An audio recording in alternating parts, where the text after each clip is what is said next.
Right, hi guys, it's Dan here, and I'm going to do something a little bit different today. We've got the mid-year book Freakout tag, and I was tagged to do this by Jennifer from Jennifer Brooks, so thank you for that, Jennifer. And if you haven't seen her channel, then I heartily recommend you check it out. If you like any of the stuff that I'm reading, then she's got a lot of crossover in our book reading tastes.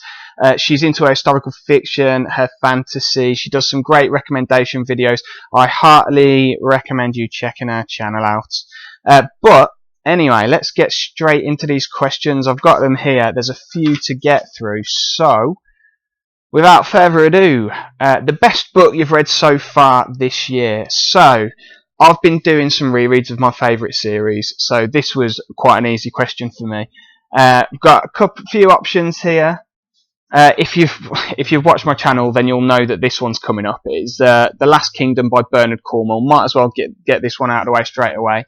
Another option would be Killer of Men by Christian Cameron. And also, I've been getting into audiobooks, and so I wanted to have a bit of audiobook representation. And the best audiobook I've listened to, mainly because of, partly because of how great the writing is, but also because of how fantastic the narration was, is The Last Argument of Kings, which is the final book in the first Law trilogy by Joe Abercrombie. So we've got some Anglo-Saxon historical fiction, we've got some ancient Greek historical fiction, or we've got some grimdark fantasy. I'm going to go ahead and say that The Last Kingdom by Bernard Cornwell is the best book I have read this year. I love this book. It's one of my favourite of all time. It's got to be. Question number 2. What is the best sequel you've read so far this year? Right, again, I've got a few options here, right? So, we've got The Cross and the Curse by Matthew Harffy, which is the second book in the Bernicia Chronicles series. And the reason I put this one in here is because I really like the first book in the series, but this one was just a big step up in quality from that. It's more Anglo-Saxon historical fiction. But yeah, that was a really good sequel. Next, we've got another one of my favourite books. This is the third book in the first Emberverse trilogy by S.M. Stirling, A Meeting at Corvallis, which is like alternate history fiction, set in a world where just electronics and gunpowder have stopped working. Very interesting concept. And then finally, we've got basically any of books 2 to 6 of the Last Kingdom series by Bernard Cornwell. Got the Pale Horseman here to represent that. But out of those three, I think we're going to go for A Meeting at Corvallis by S.M. Stirling. If you haven't read this series, then have a look into it. It is really good stuff.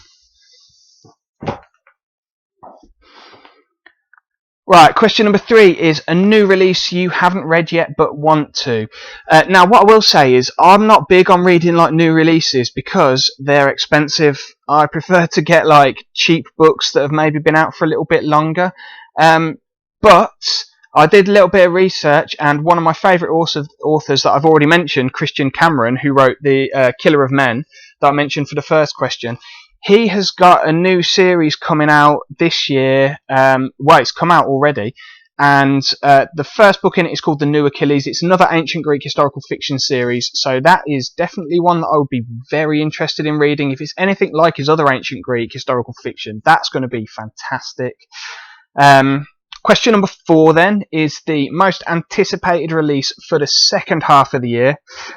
This was a pretty easy one for me. Again, I don't know if I'll read it when it first comes out because it's going to be expensive, but Joe Abercrombie is releasing the first book in a sequel trilogy to his first Law trilogy, more grimdark fantasy. The first book is going to be called A Little Hatred, and apparently it's set like a generation after. It's kind of like it sounds like it's the start of the Industrial Revolution in this fantasy world that he's created, and yeah, there's going to be some sort of descendants of the characters from the original trilogy. So yeah, I'm definitely up for reading that. Right, question number 5, bit of a negative one. Biggest disappointment. So yeah, I got some options here for that. What have we got? Right. So, we've got basically any of the Witcher novels, because I really enjoyed the short stories that are part of this series. It's a fantasy series based, and there's a really popular computer game based on it, by the way. But yeah, the first 2 books in this series are short story collections. They were really good, and the novels, they were by no means bad novels, but just I thought that there was a big drop in quality, or not a drop in quality, but they just didn't really appeal to me as much as the short stories. So that was a disappointment for me. Another option would be Vindolanda by Adrian Goldsworthy. This ticks a lot of boxes for me. Roman Britain is a period that I'm very interested in. Hadrian's Wall, where this is set, or it's set just in the area of Hadrian's Wall. That's a big tick in a box for me. Adrian Goldsworthy is a non-fiction writer. He writes a lot of books about the Roman army, famous figures from Roman history.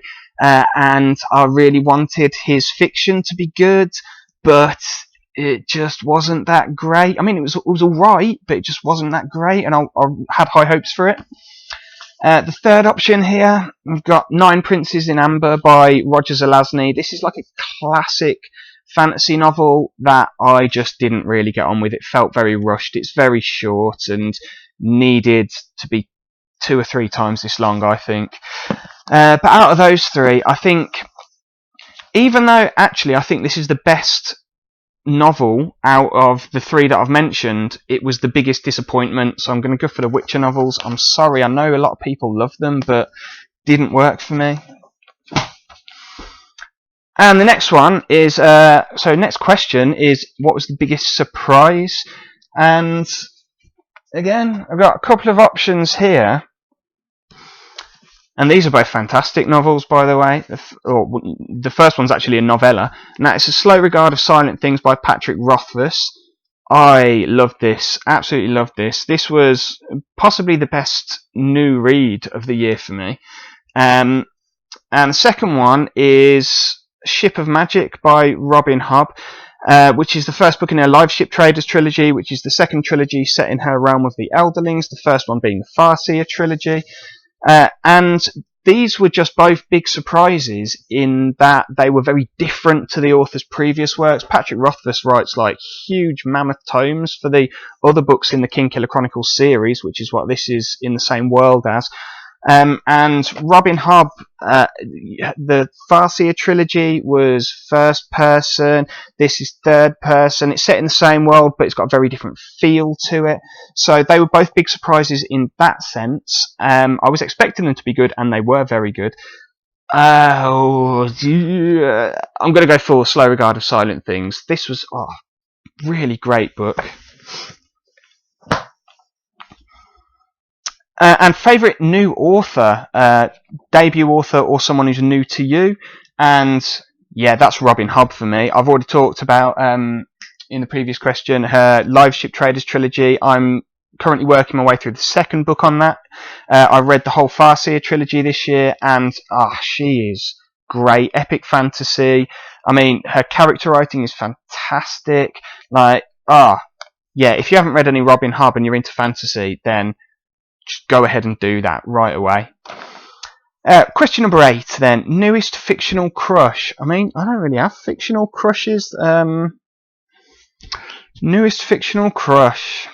Apart from maybe Daenerys Targaryen, but that's not really a Daenerys Targaryen crush. That's an Emilia Clarke crush. So we'll go for that then, shall we? It's not really new. That's not a new thing, but that's the closest thing I've got to a fictional crush. And yeah, it's Emilia Clarke. Newest favourite character. Yeah, so I've already talked about Joe Abercrombie and his First Law trilogy a little bit. I have listened to them on audiobook this year, and I read them in physical form last year, in fact, but listening to them on the audiobook, I've got a new found love for the character of Logan Ninefingers, who's this I don't know, he's a very pragmatic, like, barbarian warrior kind of figure, but he's got this kind of flip out side to him, and I just loved how he was voiced in the audiobooks by, I think it's Stephen Pacey, the guy's name. So if you've read the First Law trilogy, or you haven't, whatever, then but you haven't listened to the audiobooks, then seriously check out those audiobooks. They are great, and Logan Nine Fingers is done so well in them. Next up, we've got Book That Made You Cry. Question number 10, Book That Made You Cry.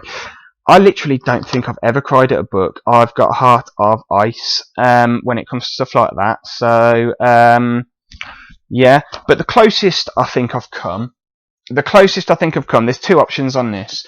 The first one, I'm going to go back to Slow Regard of Silent Things by Patrick Rothfuss. This is like just the loneliness of the character. The only character in this, Ori, is really heart-wrenching at times. And the second one is The Lies of Locke Lamora. There's one point in this, I'm not going to spoil it for anyone, but there's one point in this where a couple of characters die, and because of the great way that Scott Lynch builds up the character relationships in it, that's pretty heart-rending as well. So, yeah, those are really the closest I think I've come to crying. But on a bit of a more positive note, question 11, Book That Made You Happy. And I'm going to jump back to Bernard Cornwell here. And the 10th book, I think it is, in his Last Kingdom series. As you can tell, I really like this series. It's come up a lot already. But this is the bit where you get like the big cathartic moment that you've been building up to for the whole series, when the main character achieves this goal that he's been striving towards for 10 whole books. And that was really great for me. So that made me pretty happy, just to see this character that I've been so invested in for such a long series, achieve this thing that he's been going for ages. Go on, Uhtred. Question number 12 then. Most beautiful book you've bought so far this year or received. So again, I've got some options here. And I'll show them to you, because here we go. Royal Assassin by Robin Hobb. This is the second book in her Farseer trilogy. And all of them have got kind of similar covers. This is my favourite one. It's quite simple, but this just really appeals to me. So that's one. And the other, I've got two more in the same series here. I think all this series have got really great covers. They're kind of old school, but I just really like them. First up, I've got The White Dragon by Anne McCaffrey, which is one of the books in her, I think this might be the first book in her Dragon Riders of Pern series. I picked these up this year. I've not read them yet. I've read them in the past when I was a lot younger, and I remember really enjoying them. I saw them in a charity shop, picked them up, but the covers are great. That's one, The White Dragon. And the other one from that series that's got a great cover, I think, is Dragonsinger, Harper of Pern. I just love the artwork on these. They're fantastic. But I'll pick it up again. But yeah, I've got to say that actually Royal Assassin, out of those three, Royal Assassin takes it for me. I don't know what it is. I think it's just because it kind of looks so sort of old school, and that just really appeals to me. It's just like an illuminated manuscript, isn't it? Yeah, good stuff. And right, here we go. Question 13. What books do you need to read by the end of the year? Well, there's a long list here, but I want to finish rereading the Long War series. I've just there's 6 books in it. I've read the first one last month. I'm going to read the next one this month. But yeah, definitely want to get through that. The rest of Memory, Sorrow, and Thorn by Tad Williams. There's 4 in the UK editions anyway. There's 4 books in that series. They're like mammoth epic fantasy books. I've just received today the second one of them in the post, so I'll be getting onto that at some point in the next few weeks anyway. I've got a few more books. Check out my TBR video to see what I've got coming up, but yeah, that'll be making its way onto the list pretty soon. Some more Robin Hobb for sure. I want to finish up reading the Live Ship Traders trilogy and then carry on working through the Realm of the Elderlings, because I'm absolutely loving that series. Dunstan by Conn Iggulden is like a standalone book by Conn Iggulden is like one of the sort of best-selling fantasy, not fantasy. Well, he has actually written a couple of fantasy books, but he's most well known for his historical fiction. I've got this book, Dunstan. It's a standalone one by him. set during the Anglo-Saxon period, which is one of my favourite periods to read about. So definitely want to get onto that one at some point. I want to read some more of the Black Company series, which is like grimdark fantasy by Glenn Cook. The last 3 books I read last year were the first 3 books in his Black Company series. So I want to crack on with some more of that because I really enjoyed it. Also, Robin Young's Brethren trilogy I want to get onto. That looks like it could be some really interesting Crusade era historical fiction. I've not read anything by Robin Young as well, so it'll be interesting to read some new author there. So yeah, I mean, there's loads of stuff, but those are definitely some that I really want to get onto. And the final question is, who are your favourite book community members? I assume the book community is like BookTube people, YouTube people. And yeah, well, I mean, I could list a whole bunch here, but obviously Jennifer from Jennifer Brooks, she's the one that tagged me in this video. I basically, she's someone who I will pretty much watch anything she puts out, really enjoy her videos. Justin from Triumphal Reads is someone else who is really into his history, which really appeals to me. So, and also he reads a lot of fantasy, so that really fits in with my reading taste. You should definitely check him out as well. James from Plots and Points. He's not been releasing an awful lot of videos recently, but I really enjoy his stuff. He's not afraid to tell you what he thinks about something, and I really appreciate that in a reviewer. I think he's a really fantastic reviewer. Dom from Reading Fandom. If you haven't checked his channel out, then I would definitely recommend that. I'll link all these in the description, by the way. But yeah, Dom does some like cracking editing. His video editing is brilliant, really funny, always good for a laugh, and yeah, really thoughtful reviews as well. Daniel from Daniel Greene he's a much bigger booktuber. He's probably the biggest booktuber that I watch. He releases videos on fantasy genre, I think pretty much every day he's got a video out, so I don't watch all of them because I don't have time to watch that many videos. But the ones that I do watch, he's another one of these guys who's not afraid to tell you if he doesn't like something, but he'll give you good reasons. And someone else that I've got into very recently is Mike from Geek Media Corps.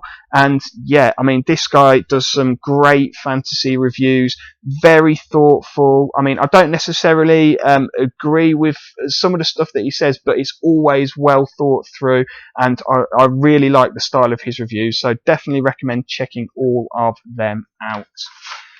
So there you go. That was the what was it? The mid-year book Freakout tag. Done. So, I mean, yeah, so who am I going to tag? Well, I'll tell you what, I'm definitely going to tag Dom from Reading Fandom. Dom, I'd love to see your answers to these questions. So, yeah, I'll look forward to that. So, yeah, hope you enjoyed that, and I will catch you for the next video.